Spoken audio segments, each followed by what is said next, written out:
आता बातमी समोर येते बांधकाम कामगार योजनेअंतर्गत जर बांधकाम कामगाराने भरलेला शिष्यवृत्तीचा क्लेम असेल तो खूप दिवसांपासून पेंडिंगमध्ये दाखवला असेल किंवा त्याला अस्वीकार करण्यात आलेला असेल तर आपले जे उच्च अधिकारी आहेत जे की बांधकाम कामगार योजनेअंतर्गत खाली संपूर्ण काम करत असतात त्यांनी एक ऑफिशियल नोटिफिकेशन दिलेली आहे। जर बांधकाम कामगाराने आपल्या अर्जामध्ये काही बदल घडवून आणले तर त्याचा जो फॉर्म आहे तो लवकरात लवकर अप्रूव्ह करण्यात येईल आणि त्या कामगाराला फक्त आणि फक्त एकाच टप्प्यामध्ये त्याची जी रक्कम आहे ती त्याच्या बँक खात्यामध्ये जमा करण्यात येईल असं आपलं महाराष्ट्र सरकार आणि महाराष्ट्र इमारत व इतर बांधकाम कामगार कल्याणकारी मंडळाचे जे अधिकारी आहेत त्यांनी एक ऑफिशियल नोटिफिकेशन दिलेले आहे। यामध्ये त्यांनी काय सांगितलेलं आहे आपण ते सर्वात अगोदर जाणून घेणार आहोत, पण ते व्हिडिओ पाहण्या अगोदर तुम्ही लवकरात लवकर या व्हिडिओला लाईक करून घ्या आणि चॅनलला सबस्क्राइब करून घ्या की जेणेकरून आम्हाला देखील तुमच्यासाठी व्हिडिओ बनवण्यासाठी आनंद वाटतो आणि आपल्या कामगार मित्रांमध्ये आजचा हा व्हिडिओ शेअर करून टाका की जेणेकरून त्यांना देखील आजचा हा महत्त्वाची बातमी किंवा तुम्ही याला नवीन अपडेट किंवा न्यूज देखील म्हणू शकता ही संपूर्ण त्यांना कळणार आहे। तर मित्रांनो, महाराष्ट्र इमारत व इतर बांधकाम कामगार कल्याणकारी जे मंडळ आहे हे तर तुम्हाला माहितीच असेल। तुम्ही जे स्कॉलरशिपचे फॉर्म भरताय किंवा भांडी सेटचा फॉर्म भरताय, रिन्युअलचा फॉर्म भरताय किंवा पीटीसाठी फॉर्म भरताय, या संपूर्ण फॉर्मचे जे काम आहेत ते महाराष्ट्र इमारत व इतर बांधकाम कामगार कल्याणकारी मंडळच करत आहे।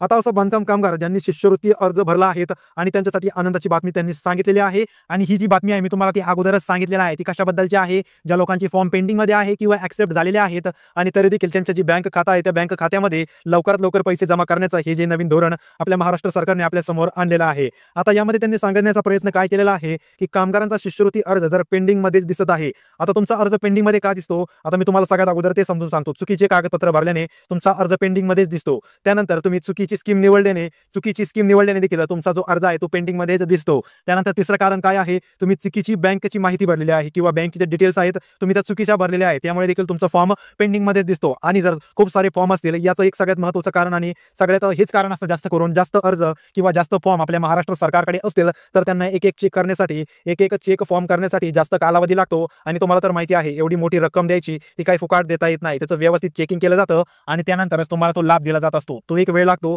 या ठिकाणी फॉर्म पेंडिंग मध्ये राहण्याचे अजून एक कारण काय आहे की फॉर्म चेक करण्यासाठी कालावधी लागत असतो, यासाठी खूप सारे अधिकारी लागतात आणि वेगवेगळ्या स्टेजेसवरती ही जी कामे आहेत ती संपूर्ण कामे चालत असतात। त्यानंतरच तुमचा फॉर्म जो आहे तो ऍक्सेप्ट करण्यात येतो आणि त्यानंतरच तुम्हाला जो लाभ आहे तो देण्यात येत असतो, पण यासाठी कालावधी लागतो आणि तुम्ही देखील या कालावधीसाठी वाट पाहायची आहे। पण आता महाराष्ट्र सरकारचं सांगणं काय आहे, तुमची जी धोक्याची घंटा आहे ती कमी झालेली आहे, चिंता करायची गरज नाही आहे। कारण आता लवकरात लवकर जे फॉर्म आहेत किंवा जे अर्ज आहेत जे पेंडिंग मध्ये होतं ते संपूर्ण अर्ज आता स्वीकार करून कामगारांच्या बँक खात्यामध्ये लांब पाठवला जाणार आहे। लांब मध्ये या ठिकाणी थोडीशी चूक झालेली आहे, लांब न म्हणता या ठिकाणी लाभ लवकरात लवकर पाठवला जाणार आहे आणि प्रत्येक बांधकाम कामगार ज्यांनी स्कॉलरशिपचा फॉर्म भरला होता तो चिंतेतच होता की आम्ही भरलेला फॉर्म पेंडिंग मध्ये का दाखवत आहे, आम्हाला योजनेपासून वंचित तर ठेवलं जाणार नाही ना किंवा आमचा जो लाभ आहे तो आम्हाला मिळणार नाही ना, असे वेगवेगळे प्रश्न त्या कामगाराच्या मनामध्ये येत होते। पण महाराष्ट्र सरकारने ही जी ऑफिशियल नोटिफिकेशन आहे ही पाठवून प्रत्येक बांधकाम कामगाराचं हे जे काम आहे ते सोपं केलेलं आहे आणि प्रत्येकाची चिंता ही मिटवलेली आहे। मित्रांनो, आजच्या व्हिडिओमध्ये फक्त हीच ऑफिशियल जी नोटिफिकेशन आहे ती मला आजच्या व्हिडिओमध्ये सांगायची होती, पण तुम्हाला जर एवढीच माहिती करून घ्यायची असेल तर तुम्ही आता जाऊ शकता। पण आता मी यापुढे एक गोष्ट समजून सांगणार आहे, जर तुम्हाला ती समजून घ्यायची असेल किंवा माहिती करून घ्यायची असेल तर तुम्ही व्हिडिओ शेवटपर्यंत पाहू शकता। ती म्हणजे कोणती, तुमचा जो फॉर्म आहे त्याला अप्रूव्ह कसं केलं जातं, त्याची चेकिंग कशी केली जाते, ही प्रोसेस काय असते ती आज मी तुम्हाला समजून सांगणार आहे। कारण खूप दिवसांपासून तुमचे कमेंट येत होत्या की आम्हाला ती प्रोसेस जी आहे ती समजून घ्यायची आहे आणि दादा त्यावरती एक व्हिडिओ बनवा। आता सेपरेट व्हिडिओ बनवला तर एवढा टाइम नसतो, पण याच व्हिडिओमध्ये वेळ मिळालेला आहे तर ते तुम्हाला समजून सांगितलं जाणार आहे।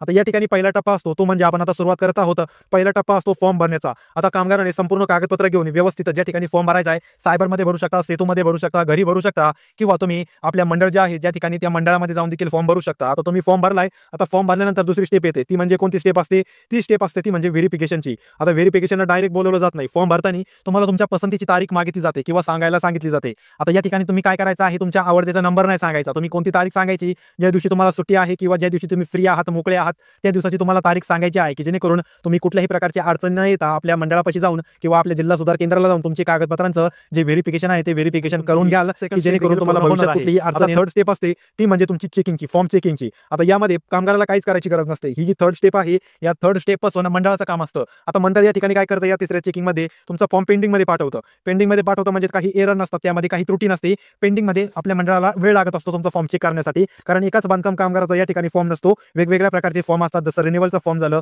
ते देखील मंडळाला चेक करावे लागतात। रिन्युअलचा फॉर्म झाल्यानंतर स्कॉलरशिपचे फॉर्म असतात। आता तुम्ही जी भरलाय ती स्कॉलरशिप नसते, या ठिकाणी वेगवेगळे असते। तुम्ही एक उदाहरण सांगतो, MSCIT ची देखील या ठिकाणी स्कॉलरशिप असते, त्यांचे देखील फॉर्म चेक करावे लागतात। त्यानंतर कामगाराचं लग्न, कामगाराचे लग्नाचे फॉर्म असतात ते देखील त्यांना पुरवले जातात, किंवा जो कामगार आहे त्याच्या पहिल्या मुलीच्या लग्नाचे खर्च भागवण्यासाठी देखील 51,000 रुपयाचा लाभ दिला जात असतो. त्याचे फॉर्म त्यांना चेकिंग करावे लागत असतात. त्यानंतर या ठिकाणी मृत संबंधातील देखील फॉर्म असतात. त्यानंतर लग्नाचे झाले, डिलिव्हरीचा एक झाला, समजा एखादा कामगार असेल त्याच्या पत्नीची डिलिव्हरी झाली असेल तर त्या डिलिव्हरीचा खर्च भरण्यासाठी देखील या ठिकाणी लाभ दिला जात असतो. त्याचे देखील फॉर्म त्यांना चेक करावे लागत असतात. आणि सगळ्यात महत्त्वाचे ते म्हणजे नवीन कार्ड, म्हणजेच तुमचं जे नवीन कार्ड आहे ते नवीन कार्ड काढण्याचे देखील फॉर्म त्यांना ऍक्सेप्ट करून अप्रूव्ह किंवा डिसअप्रूव्ह करण्याचं काम करावं लागत असतं. एवढे सगळे कामं एकच मंडळ हँडल करतं. त्यासाठी या ठिकाणी वेळ लागत असतो. आणि या तिसऱ्या स्टेपमध्येच तुमचा फॉर्म जो आहे तो पेंडिंगमध्ये टाकला जातो. आणि जसा वेळ मिळेल, जसा तारीख असेल, तुमचा जसा शेड्यूल ठरवलेला असेल त्या शेड्यूलच्या हिशोबाने तुमचा जो फॉर्म आहे तो ऍक्सेप्ट किंवा इनऍक्सेप्ट, स्वीकार किंवा अस्वीकार करण्याचं आपले जे अधिकारी आहेत ते काम करत असतात. आणि तुमचा जो फॉर्म आहे तो तिसऱ्या स्टेपमध्ये जात असतो. आता चौथी स्टेप म्हणजे कोणती? एकतर तुमचा फॉर्म ऍक्सेप्ट होणार, तुमचा फॉर्म ऍक्सेप्ट होणार, ऍक्सेप्ट नाही झाला तर तुमचा फॉर्म काय होणार? इनऍक्सेप्ट होणार. या दोनच गोष्टी होणार चौथ्या स्टेपमध्ये. आता आपण सगळ्यात अगोदर जाणून घेऊ इनऍक्सेप्ट झाला तर काय करायचं. इनऍक्सेप्ट झाला तर मित्रांनो, वेळ असेल, समजा त्या विद्यार्थ्याचं विद्यार्थिनीचं त्या वर्षातील शिक्षण चालू असेल, अर्ध झालं असेल किंवा आता चालू झालं असेल तर तुम्ही पुन्हा एकदा फॉर्म भरायचा आहे. पण शिक्षण संपलेलं असेल, सुट्ट्या लागलेल्या असेल तर ही चुकी करायची नाही. फॉर्म भरला तरी पुन्हा रिजेक्ट करण्यात येईल. पण शिक्षण चालू आहे, अजून त्या वर्गामध्ये शिकत आहे तो विद्यार्थी किंवा विद्यार्थिनी, तर तुम्ही पुन्हा एकदा फॉर्म भरू शकता आणि पुन्हा तुमची चुकी जी आहे ती चुकीचं धरून तुमचा फॉर्म स्वीकार करून त्याचा लाभ घेऊ शकता. आता आपण या चौथ्या स्टेपमध्ये बोलणार आहोत की तुमचा फॉर्म जो आहे तो ऍक्सेप्ट झालेला आहे तर तुम्ही काय करायचं. तर या ठिकाणी देखील मी तुम्हाला सांगितलंय, या तुम्हाला तिसऱ्या स्टेप पासून काहीही करायची गरज नाही. या ठिकाणी संपूर्ण जे काम आहे ते आपलं सरकारच करत असतं, आपले अधिकारीच करत असतात. आता तुमचा फॉर्म ऍक्सेप्ट झाल्यानंतर तुम्हाला काहीच करायचं नाही. हे जे आपलं मंडळ आहे ते तुमचा फॉर्म ऍक्सेप्ट करेल, तुमचा फॉर्म पेंडिंग मधून निघून ऍक्सेप्ट मध्ये जाऊन पडेल. ऍक्सेप्ट मध्ये जाऊन पडल्यानंतर तुम्हाला असा मेसेज येईल की तुमचा फॉर्म जो आहे तो स्वीकार करण्यात आलेला आहे आणि पुढील कार्यवाहीसाठी मंडळाकडे पाठवण्यात आलेला आहे. त्या ठिकाणी तुम्ही काय करून घ्यायचंय की आता या ठिकाणी मंडळाकडे पाठवून गेलेला आहे. यावेळी तुमची 5वी स्टेप चालू होती. 5व्या स्टेपमध्ये काय असतं? तुमच्या बँक खात्यामध्ये पैसे पाठवण्याचं काम सुरू या ठिकाणी होत असतं. आणि तुमचा फॉर्म ज्या दिवशी ऍक्सेप्ट 10 दिवस आणि जास्तीत जास्त 30 दिवस तुम्ही वाट पाहायची आहे. या कालावधीमध्ये तुमच्या खात्यामध्ये पैसे हे जमा झालेच पाहिजे. जर जमा झाले नाहीत तर तुम्हाला मंडळाच्या ठिकाणी जाऊन या संदर्भातील माहिती घ्यायची आहे. तर मित्रांनो, मी जी ही तुम्हाला संपूर्ण प्रोसेस सांगितलेली आहे हीच आपली बांधकाम कामगार या संघटनेमधील प्रत्येक अधिकारी ही प्रोसेस फॉलो करतो. आणि तुमचा जो फॉर्म आहे तो अर्ज किंवा